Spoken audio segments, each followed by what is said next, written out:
Ba này sự đây một vòng kia lại cho video top trong video này nhom nâng dậy tẹo tao một ca thưa mấy ai account Facebook bây giờ về bạc cát máu dương lọc intro từ chấm về miền phép răng mom chẳng nè bà nếu nhom to vì video muốn này dương IP dương dương chạy mưa IP sang tới IP dương về đời này chẳng nè chẳng muốn nâng lọc in account cháu dương thời log in account Gmail sân bà account Gmail នេះគឺជា account Gmail បរទេសដែលយើងបង្កើតនៅលើទូរស័ព្ទណាបាទយើងប្រើ IP បរទេសទាំងអស់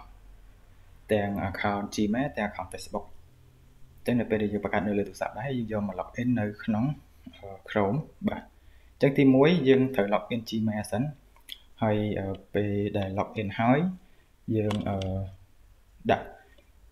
Gmail recover អីចឹងទៅបាទព្រោះនៅក្នុងការបង្កើត account Gmail ហ្នឹងយើងអត់ប្រើលេខទូរស័ព្ទបរទេសទេបាទនេះយើង log in ចូល account Gmail យើងហើយអញ្ចឹងយើងចូលមកកន្លែងនេះមកដើម្បីចូលទៅ manage account របស់យើងណាបាទចាឥឡូវនេះគឺយើងដាក់ recover បាទយើងយក Gmail របស់យើងនៅខ្មែរដែលយើងប្រើថ្ងៃហ្នឹងយកមកធ្វើជា Gmail recover ទៅលើ Gmail បរទេសហ្នឹងក៏បានដែរអត់អីទេជិះវាងនៅពេលដែលថ្ងៃក្រោយវាទៀមទា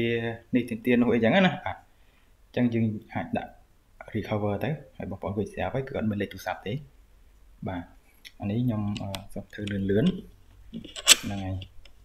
អញ្ចឹងបន្ទាប់ពីដាក់ហើយអស់បាទនេះគឺយើងមើលទៅបាទយើងដាក់ recover Gmail អីហើយអស់ហើយហ្នឹងហើយបាទបន្តមកទៀតយើង add tab ថ្មីបាទយើងចូលទៅ add tab ថ្មីទៅដើម្បី login ចូលទៅកាន់ Facebook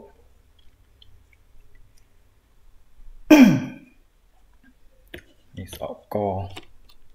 ខ្ញុំអត់ដឹងមិនឲ្យតែនិយាយយ៉ាងច្រើនដល់ស្អកចាប់ដើមស្អកកបាទអញ្ចឹងយើង login ចូល account Facebook មកបាទហើយនៅពេលដែល login របៀបហ្នឹងគឺអត់ចេះ check point ទេបាទនៅពេលដែលយើងធ្វើហ្នឹងណាបាទអញ្ចឹងវីដេអូនេះខ្ញុំនិយាយពីការ login account ចូលទៅកាន់Chrome បាទជាដំណាក់កាលហើយខ្ញុំនឹងប្រាប់ពីរបៀបបង្កើត account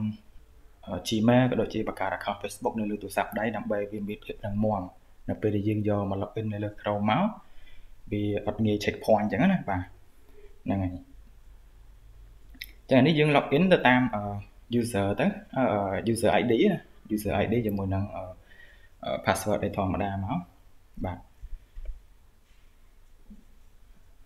សូមចាំតិចខ្ញុំនេះសិន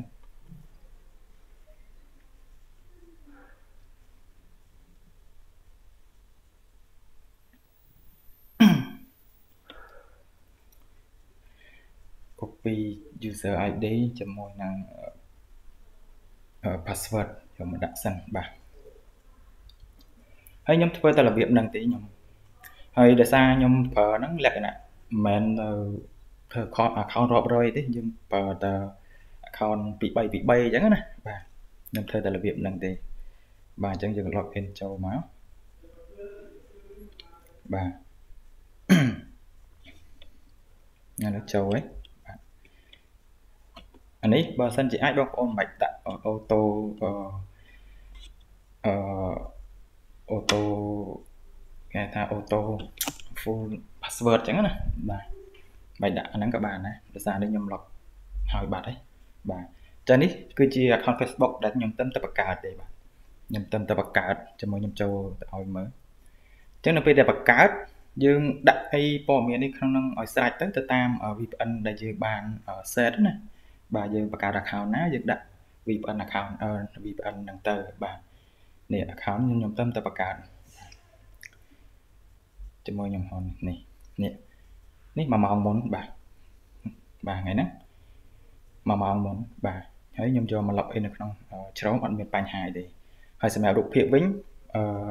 យើងថតហើយយើងដាក់ចូល upload ទុកនៅនឹងចោលសិនទៅកុំតណាដូរបាទហើយបន្ទាប់មកយើងដាក់នេះទៅ 2FA ចាក់សោពីជាន់អីទៅតាមបងប្អូន